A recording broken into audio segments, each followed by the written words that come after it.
Bom dia, queridos irmãos e amigos. Eu, como sempre faço, agradeço, o pastor Eduardo, o pastor Roberto, pela licença nesse domingo, mas dessa vez o agradecimento é um pouquinho maior, porque a responsabilidade é um pouquinho maior também. O pastor Eduardo me convidou para estar aqui com os irmãos, mas no dia de hoje, mas nos demais cultos de janeiro nós também estaremos juntos aí pela manhã. Então, até o dia 31, os irmãos vão me ver aqui na frente. Então, que Deus me conceda graça, e me conduza aí nesta responsabilidade.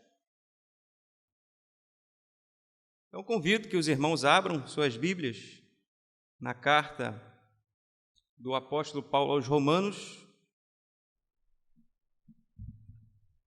no capítulo 12. E o tema, irmãos, que nós iremos conversar durante esses 4 domingos é o tema do amor fraternal. O amor fraternal. Carta do apóstolo Paulo aos Romanos, capítulo 12. Nós vamos ler do verso 9 até o verso 21. Romanos 12, 9 a 21.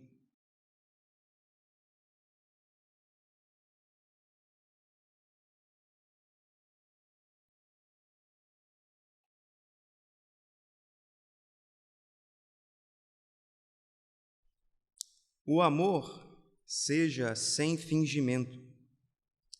Odiai o mal e apegai-vos ao bem. Amai-vos de coração uns aos outros com amor fraternal, preferindo-vos em honra uns aos outros. Não sejais descuidados no zelo, sede fervorosos no espírito, servi ao Senhor. Alegrai-vos na esperança, sede pacientes na tribulação, perseverai na oração.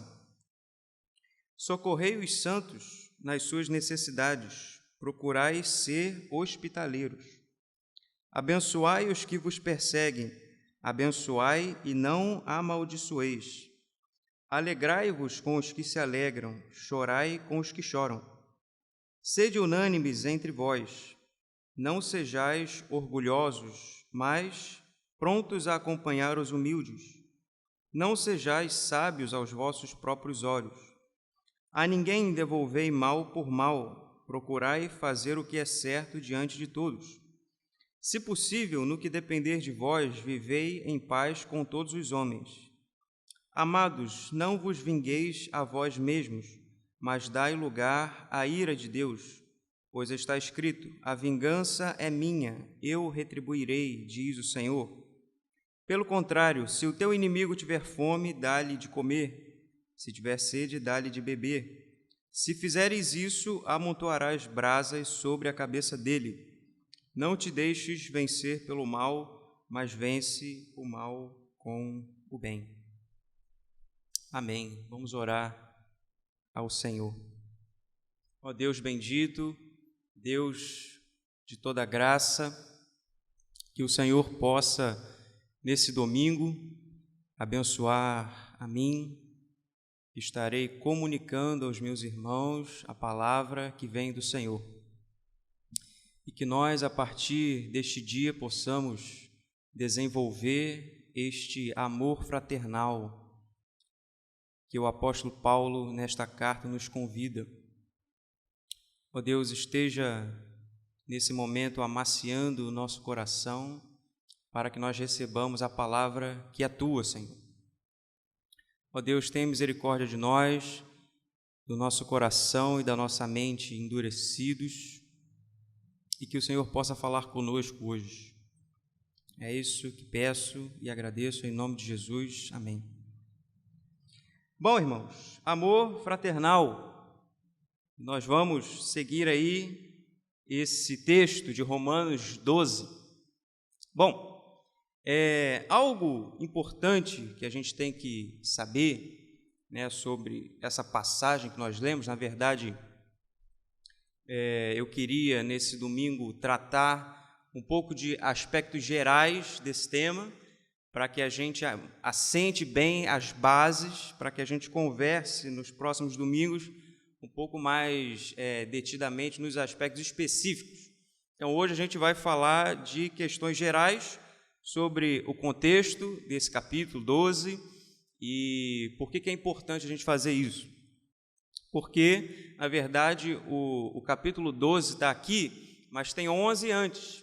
Então, a gente precisa ver um pouquinho do que foi desenvolvido até o 11º capítulo para poder, então, pensar de uma maneira mais adequada na passagem que nós lemos. Então, na verdade, a carta aos Romanos é uma carta em que o apóstolo Paulo, de uma maneira densa, de uma maneira bastante profunda, aborda o Evangelho de Jesus Cristo. Então, o capítulo 12, ele se localiza dentro dessa narrativa do Evangelho, onde Paulo já trata do homem redimido. Então, nós temos no capítulo 1, Paulo falando a respeito do pecado, da humanidade em pecado, e por que essa humanidade precisa das misericórdias do Senhor, e por que essa humanidade carece da graça de Deus.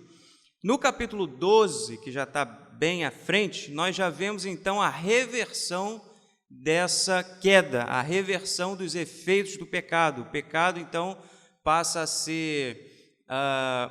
nós passamos a ser livres do pecado através da ação de Jesus. Então, o ponto do capítulo 12, a partir do capítulo 12, né, até o final da carta aos Romanos, a gente vai ter os desdobramentos éticos do evangelho que Paulo apresentou. Ou seja, se você perguntar, se a gente fosse resumir a coisa da seguinte forma: tá, tudo bem, você expôs aí o evangelho em 11 capítulos, e o que eu tenho a ver com isso? E a partir do capítulo 12, Paulo procura então responder a essa pergunta. O que o evangelho tem a ver com a sua vida prática? O que o evangelho tem a ver com o seu dia a dia, com a maneira como você vive, a maneira como você se relaciona com os irmãos, a maneira como você, agora, como nova criatura, vai conviver no mundo? Então, esse é o tema que começa a ser desenvolvido nesse capítulo 12. Então, a ordem aqui importa, porque o 12 está depois do 11, não simplesmente porque o 12 vem depois do 11, mas porque o conteúdo do 12 necessita do conteúdo que foi desenvolvido até o 11. Então, a gente precisa ter isso bem em mente. Portanto, no capítulo 12, Paulo já vai tratar da reversão do pecado e desse homem já redimido.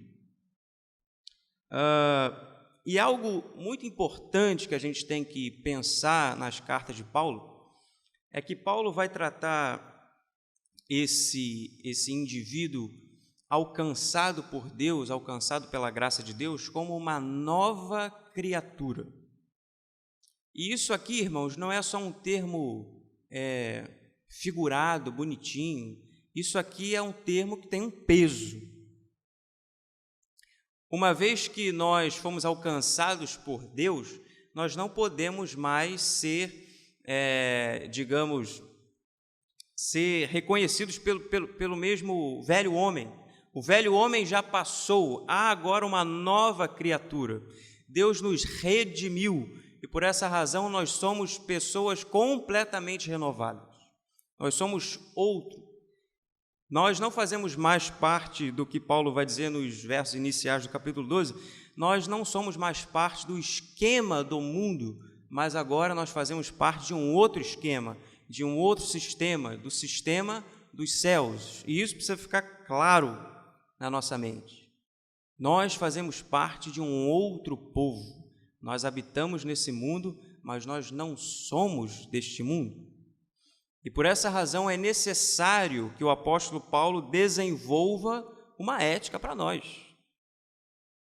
Porque se nós não fazemos mais parte do esquema do mundo, nós não somos mais do mundo, como ele vai tratar, se não me engano, em Colossenses, né? Vocês viviam daquela forma, mas agora vocês não vivem mais assim. Vocês vivem de outro modo, porque vocês são nova criatura. E nada mais adequado a uma nova criatura é uma vida diferente, é uma vida nova.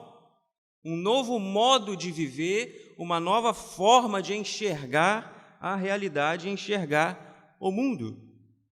Então, como eu estava dizendo, o capítulo 12 vai iniciar, vai introduzir esse assunto das implicações e os desdobramentos do Evangelho.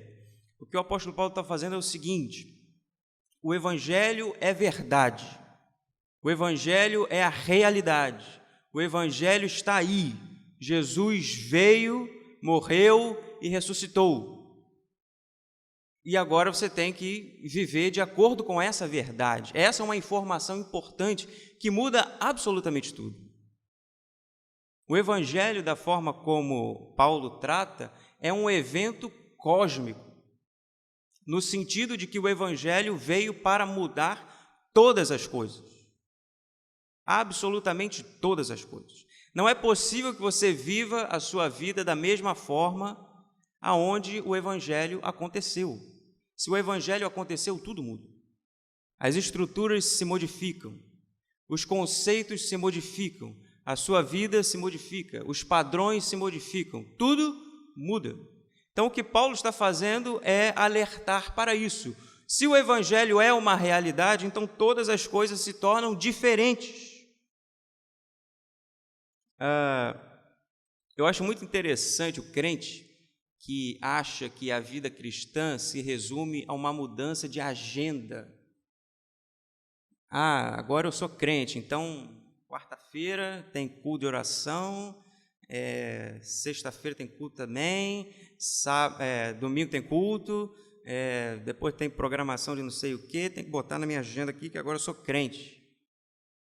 Ser crente não é uma mudança de agenda, irmãos. Ser crente não é incluir certas atividades no seu dia a dia. Ser crente não é você passar a andar com pessoas diferentes. É claro que isso tem a ver também, mas ser crente é muito mais do que isso. Ser crente é uma mudança completa de vida, do seu entendimento enquanto indivíduo, enquanto pessoa, enquanto ser que existe, que habita nesse mundo. É uma completa mudança de mentalidade, é o que Paulo vai colocar aqui nos versos iniciais do capítulo 12, mais uma vez, né, eu faço referência, onde ele vai colocar no verso 2: e não vos amoldeis ao esquema deste mundo, mas sede transformados pela renovação da vossa mente. Então, uma mudança de mentalidade. O crente passa a pensar o mundo de um outro jeito, passa a enxergar a realidade de uma outra forma, passa a interpretar as coisas de um outro modo. Por quê? Porque ele vive segundo um conjunto de verdades que ele não pode deixar de lado. O crente foi alcançado pelas misericórdias de Deus, e ele precisa enxergar esse Deus como sendo tal, como sendo um Deus misericordioso, cuja bondade, cuja vontade é boa, perfeita e agradável. E tem crente que ainda não consegue ver isso. Tem crente que ainda o tempo todo briga com Deus. Não consegue enxergar Deus como sendo misericordioso. Não consegue enxergar a bondade de Deus como sendo boa, perfeita e agradável. A vontade de Deus como boa, perfeita e agradável. Há um problema aí de identidade. Um crente que ainda não entendeu o que é ser crente. Porque ainda está com o coração revoltado com Deus. Mas está na igreja, está louvando ao Senhor, está lendo a Bíblia, está tendo uma devocional diária, mas tem um problema aí. Aquilo que a gente chama de parafuso solto. As coisas estão fora do lugar. As coisas precisam se encaixar. Você não pode achar que você é crente e que essa sua identidade como crente se define apenas por ir à igreja, por fazer parte da EBD. Não! De forma alguma, não. Ser crente é algo muito mais profundo e sério. E hoje em dia a gente está vendo a banalização de ser crente. Todo mundo é crente. Todo mundo crê em Deus. Todo mundo acha Jesus uma pessoa muito bacana. Mas o que a gente vê aqui no apóstolo Paulo é que ser crente implica uma mudança completa de identidade, de você se reconhecer como algo completamente diferente. Então, a menos que a sua mente esteja convicta dessas verdades fundamentais, de que Deus é misericordioso, que Ele te salvou e que a vontade dEle é boa, perfeita e agradável, você não vai conseguir cumprir essas exortações que o apóstolo Paulo está dizendo aqui. Porque é necessário mudar a chave, mudar o modo como você compreende as coisas, mudar a maneira como você interpreta a realidade. Isso é necessário. Mas além, irmãos, de renovarmos a nossa mente para uma correta percepção de quem Deus é e de por que eu devo glorificá-lo, e na verdade essa é a mensagem de Romanos, a mensagem de Romanos vai tratar justamente dessa questão de que a glória é devida totalmente a Deus. Esse é o ponto, o problema da onde ele começa no capítulo 1 é esse. O homem não glorificou a Deus. O homem decidiu entregar-se às criaturas ao invés do Criador. E a mensagem de Romanos é justamente nos explicar por que a glória é devida a Deus e somente a Deus. Mas além de uma mudança de mentalidade, além de uma mudança de cabeça, além de uma mudança de compreensão, é necessário também uma mudança nos afetos. Os afetos precisam ser mudados. É preciso que eu tenha uma correta compreensão de quem eu sou quanto aos meus afetos também. O que a gente está vendo, irmãos, são uma série de exortações quanto à maneira como o crente deve conviver um com o outro. Ele deve dar honra, ele deve dar amor, ele deve ajudar os irmãos, ele deve ser carinhoso, ele tem que ser assim, assado. Há uma forma em que o crente deve se relacionar afetivamente com o mundo. E isso é importante, a gente vai desenvolver um pouco mais sobre isso daqui a pouco.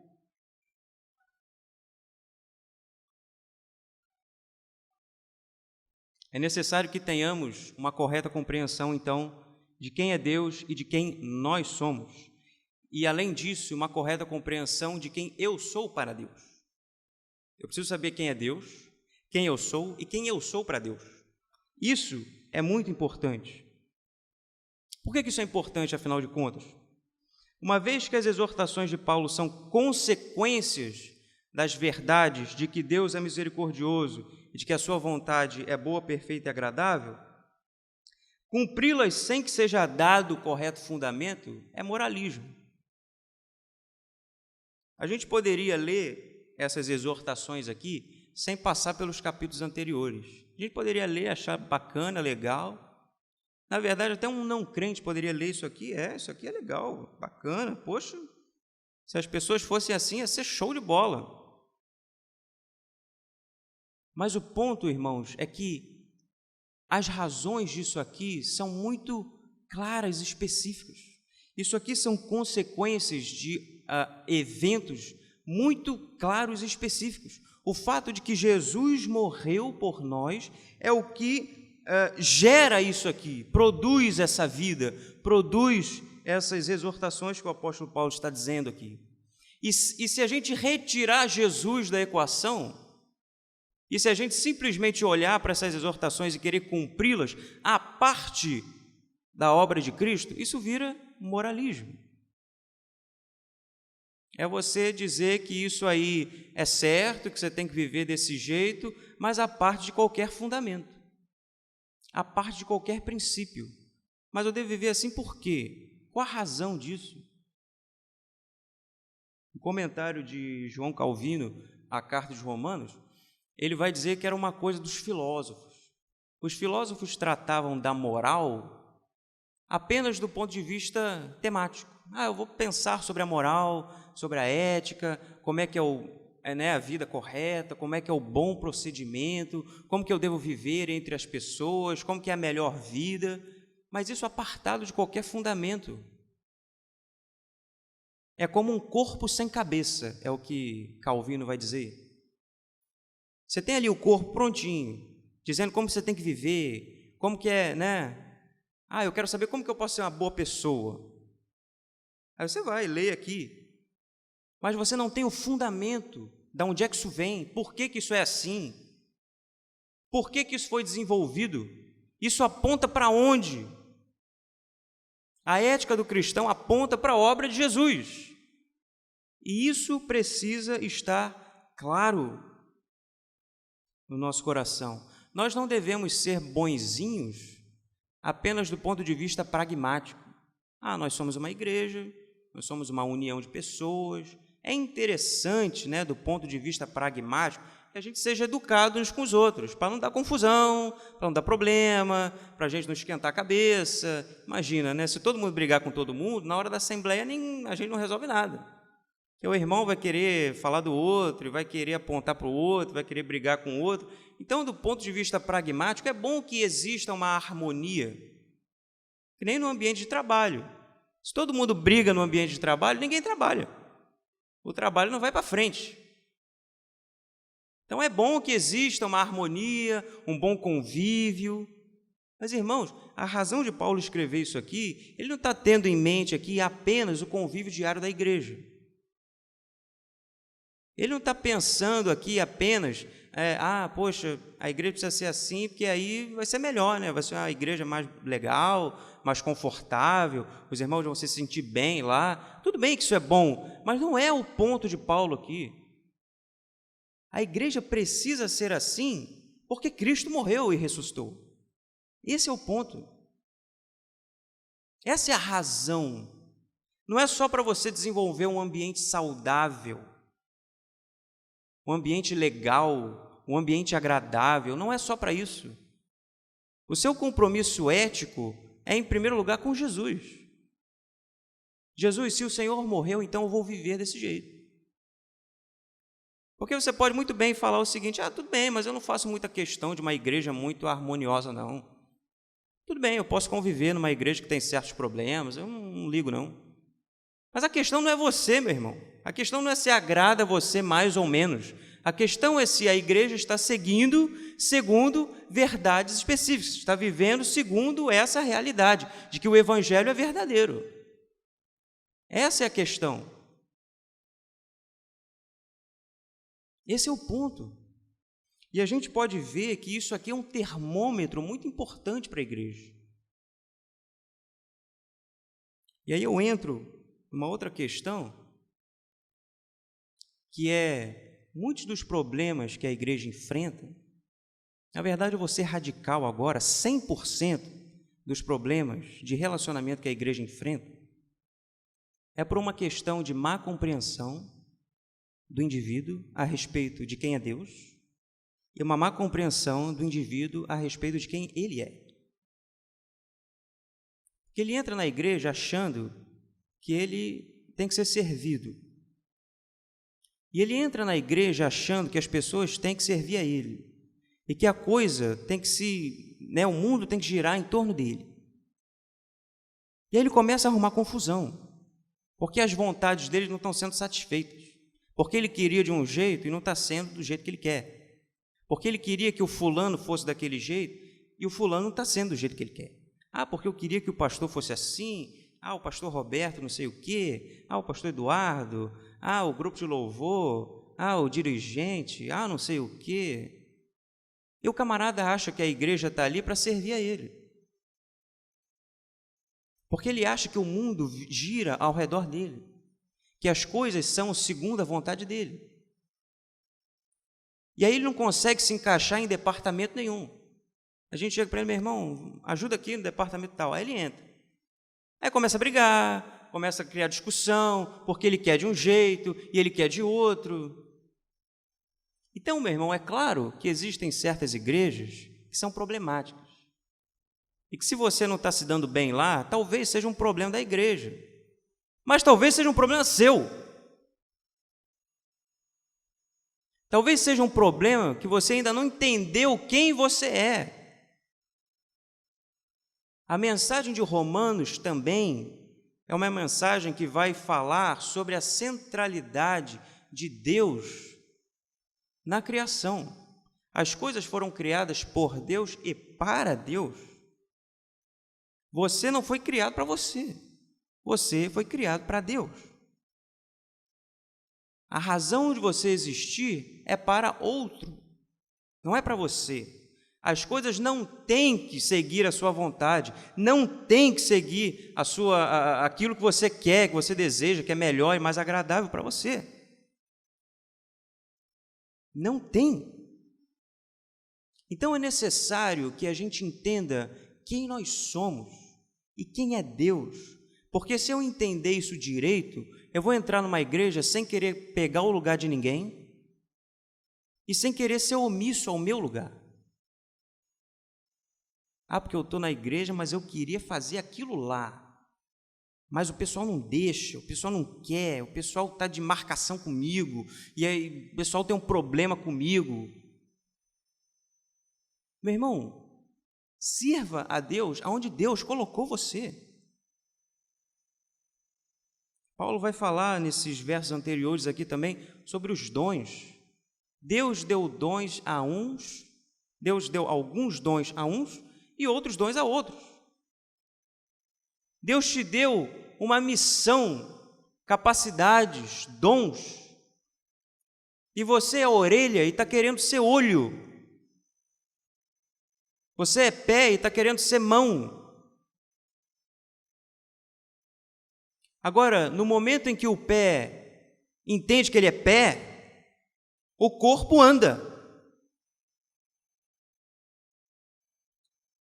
Agora, se o pé quer ser mão, aí o corpo não anda.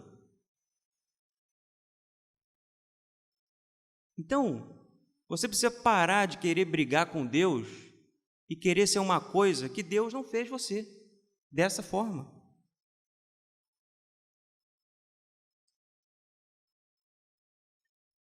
E isso implica também em você não compreender que a vontade de Deus é boa, perfeita e agradável.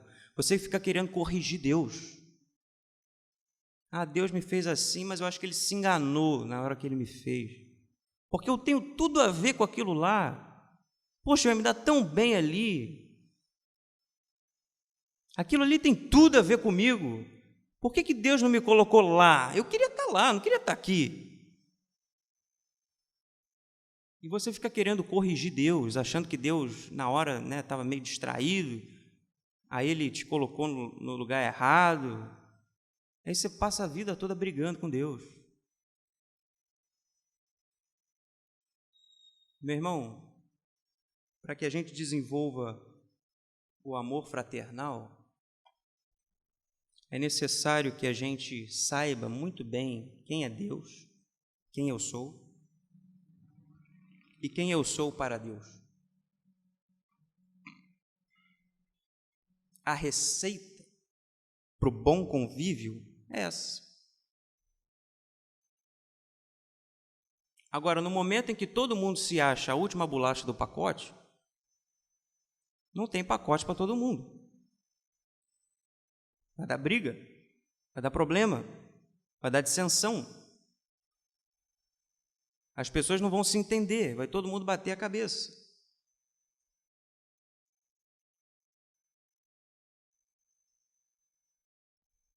Mas, além da mudança de mentalidade, como eu estava dizendo, é necessário uma mudança dos afetos. Para que a gente desenvolva essa vida de amor fraternal, é necessário uma mudança de afetos também.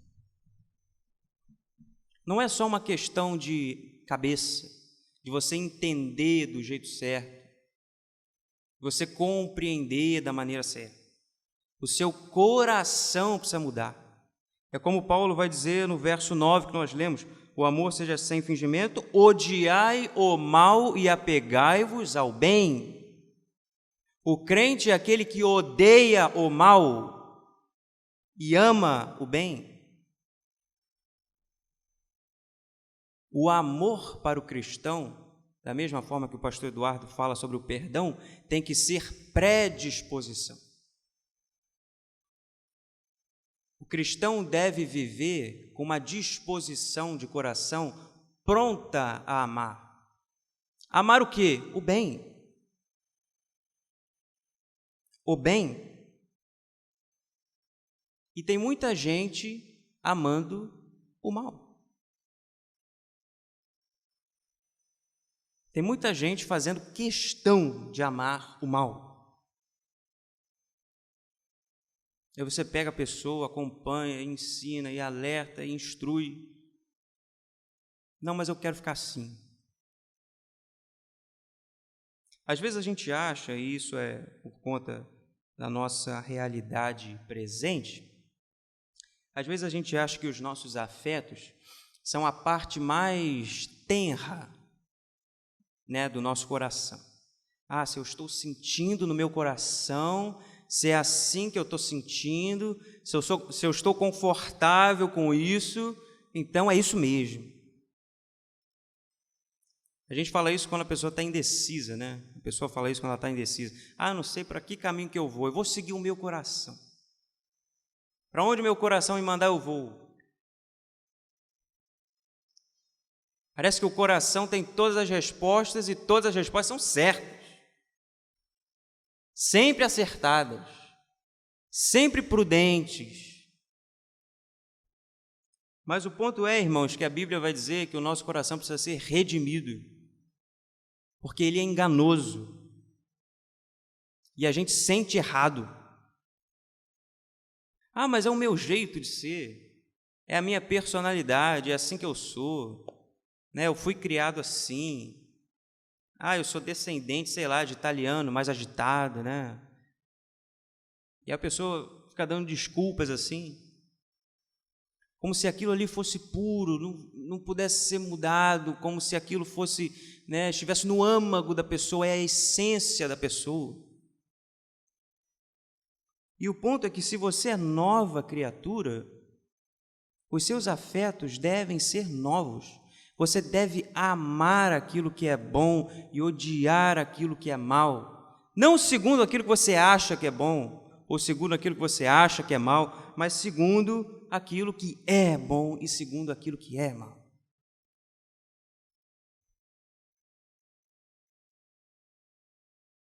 Há necessidade de uma mudança dos afetos. Eu não acho, irmãos, que para um bom convívio, a gente precise superar as emoções. Às vezes a gente fala, né? A gente precisa agir com mais razão e com menos emoção, que a razão conduz bem as coisas, que a razão, né, coloca tudo na linha, e a gente faz as coisas com sobriedade. Mas eu não acho que seja o ponto aqui. Eu não acho que para um bom convívio a gente precise eliminar as emoções, de forma alguma. O que eu acho é que as emoções precisam ser redimidas, precisam ser mudadas, precisam ser transformadas. Você não precisa, ou melhor, você não tem que ser um crente que se dedica só à cabeça, mas ao coração. Seu coração precisa amar certas coisas e odiar outras. E ainda tem crente que não entende isso. Um crente que sabe de Bíblia, que está com a cabeça no lugar, mas o coração está morto, porque continua amando aquilo que leva à morte. Mas o coração precisa amar aquilo que é bom.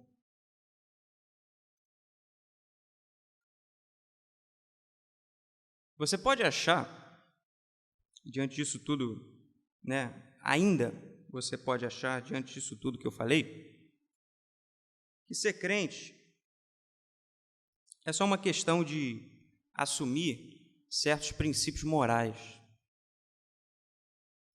E você pode achar que você está do outro lado, né, do esquema do mundo, você pode achar que você está do lado de Deus só porque você é um cidadão de bem. Eu pago meus impostos, eu não roubo ninguém, eu cumpro com as minhas responsabilidades e tal. Sou um cidadão de bem. Votei no presidente certo, fiz as coisas certas. Então, eu não sou do esquema do mundo. Com certeza eu sou do esquema de Deus. Eu sou diferente, especial, porque a minha vida é ilibada. Ou você pode achar que simplesmente pelo fato de você ter uma revolta contra o esquema do mundo, você automaticamente já faz parte do esquema de Deus. O sistema do mundo é opressor, é isso, é mau, é injusto, as pessoas são más, os políticos não fazem nada, são pessoas que lutam pelos seus próprios interesses. Eu estou aqui para lutar contra a injustiça, para lutar contra a maldade, para lutar contra esses poderosos. Você pode achar que essa sua revolta, esse seu ímpeto por justiça, essa sua sede por justiça, configura uma nova criatura. Eu quero dizer para você que não. Você está muito enganado. Porque se você não vive a sua vida, seja para lutar por justiça, seja para ser um cidadão de bem, e você não vive essa vida de acordo com a verdade revelada do Evangelho, você ainda faz parte do esquema do mundo. E você precisa entregar a sua vida para Jesus.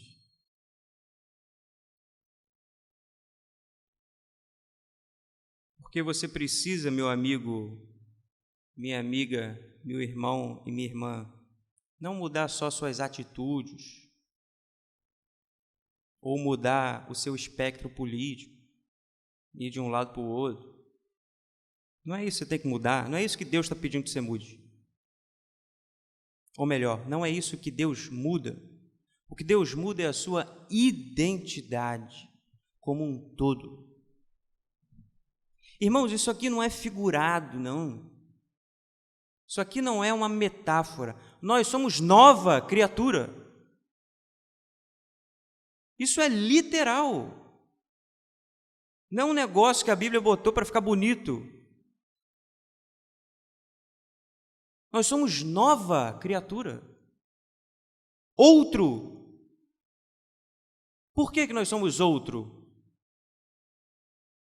Porque Jesus agora nos envolve. E justamente por conta disso eu não posso viver igual. Não posso viver igual. Imagine uma pessoa andando na rua e ela vai atravessar a rua. E aí um caminhão daqueles de 3 carrocerias, enorme, não sei quantas toneladas, está a 200 km por hora, e pega a pessoa de jeito. Esse é o efeito do Evangelho na sua vida. É claro que eu estou limitado aqui à metáfora, mas o efeito do Evangelho é infinitamente maior. Você não pode achar que a pessoa vai ficar a mesma depois de acontecer isso. Da mesma forma, você não pode achar que você tem o luxo, você pode se dar o luxo de viver igualzinho, sendo crente. Eu sou crente, até igual, não muda nada.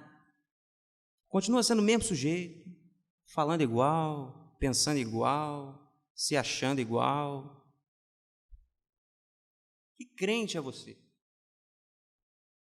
E veja, irmãos, eu não estou pregando moralismo aqui. Eu não estou falando do sujeito que se converte e continua usando bermuda e o crente agora tem que usar calça. Eu não estou falando da irmã que, quando se converte, você não pode mais cortar o cabelo. Eu não estou falando disso, não, irmãos. Eu estou falando de identidade. O sujeito se converte e continua sendo igual. A identidade não mudou. É a mesma coisa. E acha que se vestindo de uma casca evangélica, moralista, acha que está se passando por cidadão do céu. E não está.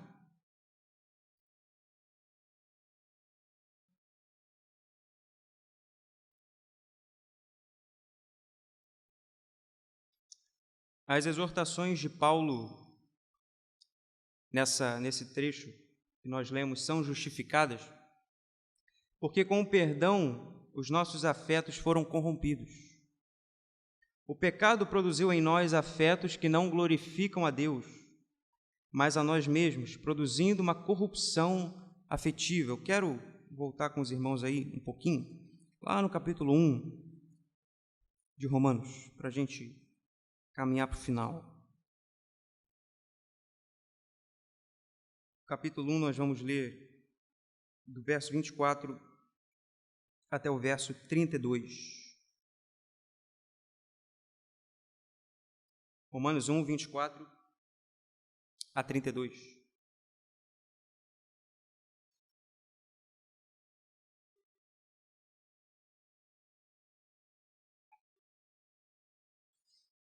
Diz o seguinte: é por isso que Deus os entregou a impureza sexual, ao desejo ardente dos seus corações, para desonrarem seus corpos entre si, pois substituíram a verdade de Deus pela mentira e adoraram e serviram a criatura em lugar do Criador, que é bendito eternamente. Amém.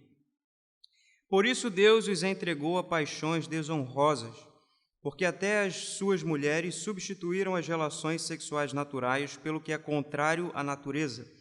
Os homens, da mesma forma, abandonando as relações naturais com a mulher, arderam em desejo sensual uns pelos outros, homem com homem, cometendo indecência e recebendo em si mesmos a devida recompensa do seu erro.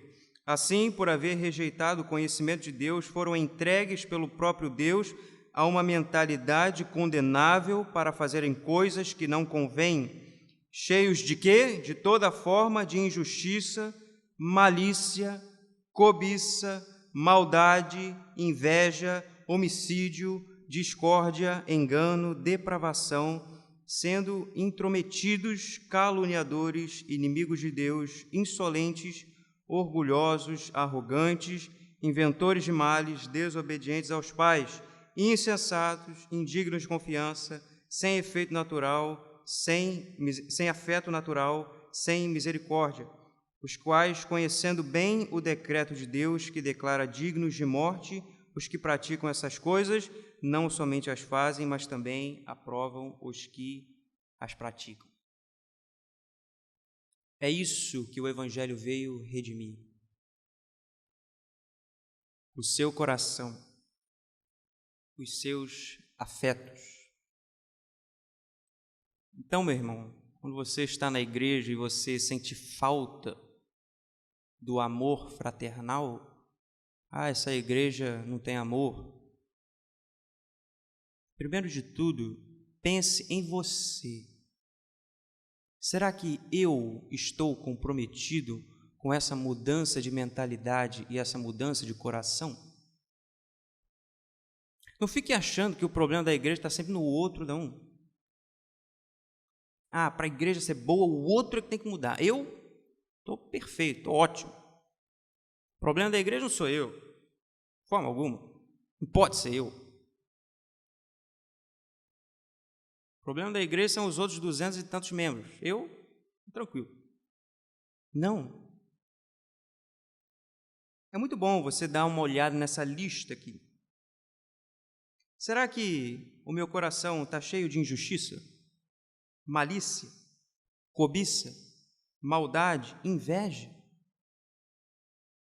homicídio, espero que não, discórdia, engano, depravação, sendo intrometidos, caluniadores. Aí Paulo pegou todo mundo. Aí complicou.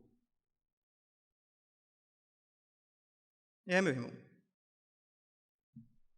Amor fraternal depende de uma ação do Espírito Santo. Não pense você que amar é uma questão simples, é só a pessoa querer. Só a pessoa ser um pouquinho mais, educada, só a pessoa ser um pouquinho mais, abrir mão um pouquinho das coisas. Não, meu irmão, não se engane. Amor fraternal, de fato, amor, estou falando de amor. Não é amorzinho, não é, como Paulo está dizendo aqui, o amor seja sem fingimento, ou seja, não é um amor disfarçado de amor, não é o amor que quer ser amor, não é o amor que parece, lembra de longe assim, amor. Estou falando do amor. Se você quer amar com o amor de Deus, você precisa de Deus. E você precisa reconhecer de uma vez por todas que esse amor não está em você. Como se o amor fosse algo que está lá, descansando no nosso íntimo. Como se fosse uma força latente, inerente a nós, estivesse lá, aquele fogo eterno que nunca apaga. A gente só precisa dar uma ajudinha. Não, o amor não está em você. O que o apóstolo Paulo descreveu aqui agora é que você é cheio de malícia, inveja, discórdia, mentira. E você precisa deixar que o amor lave e queime tudo isso. E para isso você precisa entregar o seu coração a Deus. Como Paulo vai dizer, como sacrifício vivo, santo e agradável a Deus, porque isso convém à nova criatura. Entregar-se como sacrifício vivo. E como eu já falei em outra ocasião sobre esse mesmo texto, se você for olhar nos sacrifícios do Antigo Testamento, não resta nada, não. Se o boi entra, ele não sai, não. Ele entra para ser queimado. E se você se entrega ao Senhor como sacrifício, é para você ser queimado.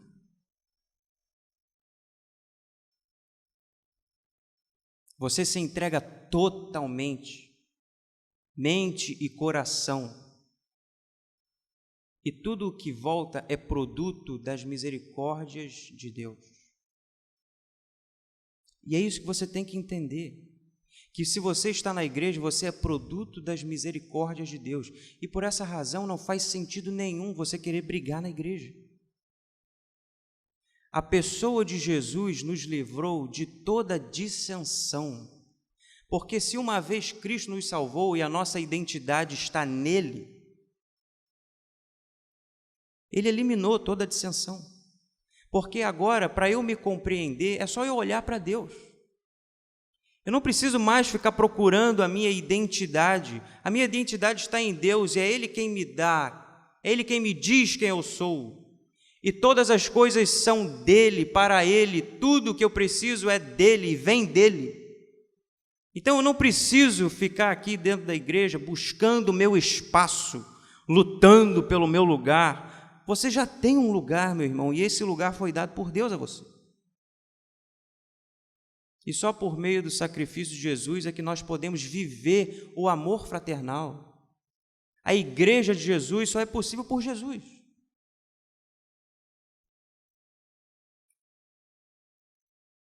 Nós não estamos aqui só porque a gente acha o outro bonito. A gente está aqui porque Jesus nos uniu. E a gente precisa entender isso de uma vez por todas, que quem nos une, o amor que é o vínculo da perfeição, vem do Senhor. Portanto, irmãos, para que nós vivamos esse amor fraternal, em primeiro lugar, tenha uma correta compreensão de quem é Deus. Saiba quem é Deus. tenha uma correta compreensão de quem é você. Você é criatura de Deus e a sua identidade está em Deus. Você não diz quem você é, Deus é que diz quem você é. E, em terceiro lugar, que a partir disso nós vivamos o amor fraternal de fato. Mas nós vamos continuar conversando sobre isso na semana que vem e até o dia 31, e eu espero desenvolver bastante coisa com os irmãos, pela graça de Deus. Amém, irmãos? Vamos orar mais uma vez. Senhor, agradecemos a Ti, Senhor, porque o Senhor derramou sobre nós as Suas misericórdias. Agradecemos porque, por isso, nós podemos estar aqui. Agradecemos porque o Seu Filho amado Jesus se entregou na cruz por nós. E por isso, Senhor, nós podemos amar uns aos outros. Que o Senhor nos conceda essa graça de amarmos uns aos outros com o amor que o Senhor nos amou.